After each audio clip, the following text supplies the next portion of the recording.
ਬਸ ਕਰੋ ਰੁਕ ਗਏ ਨਾਲ ਹੀ ਤੁਸੀਂ ਵੀਡੀਓ ਬਣਾਉਣ ਲੱਗ ਪਏ ਰਹਿਣ ਦੇ ਨਾ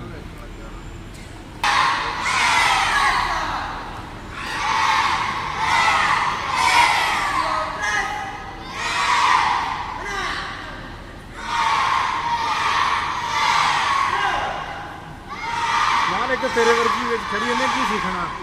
ਉਹ ਮੋਟੀ ਜਿਹੀ ਨੇ ਹਾਂ ਉਹ ਇੱਕ ਰਿਛਣੀ ਫਿਰਦੀ ਲਾਲ ਬੈਲਟ ਆ ਬਾਕੀਆਂ ਦੇ ਕਿਹੜੇ ਨੀਲੇ ਬਾਈ ਵੱਖਰੇ ਵੱਖਰੇ ਰੰਗ ਦੇ ਆ ਲਾਲ ਕਾਲੇ ਹਰੇ ਪੀਲੇ ਬਲੈਕ ਬੈਲਟ ਜਿਹੜਾ ਉਹ ਆ ਬਲੈਕ ਆ ਨਿੱਕਾ ਜਿਹਾ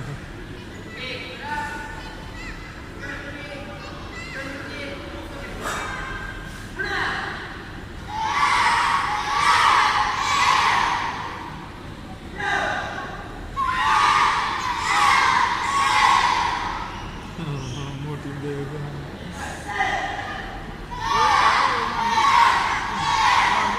ਹਾਂ ਨਿੱਕਾ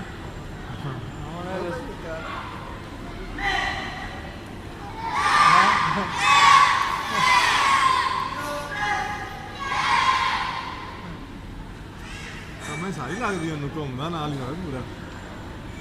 ਪਰ ਅਮਨ ਜੀ ਸਾਰਿਆਂ ਦੇ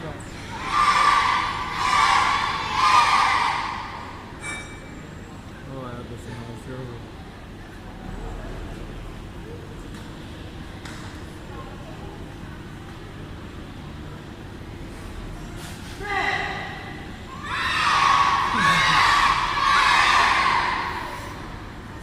ਆਪਣੇ ਡਰਵਾਲ ਹਾਲ ਕਰੂ ਨੇ ਰੋਂਦੇ ਵੇ ਦਿੰਦੇ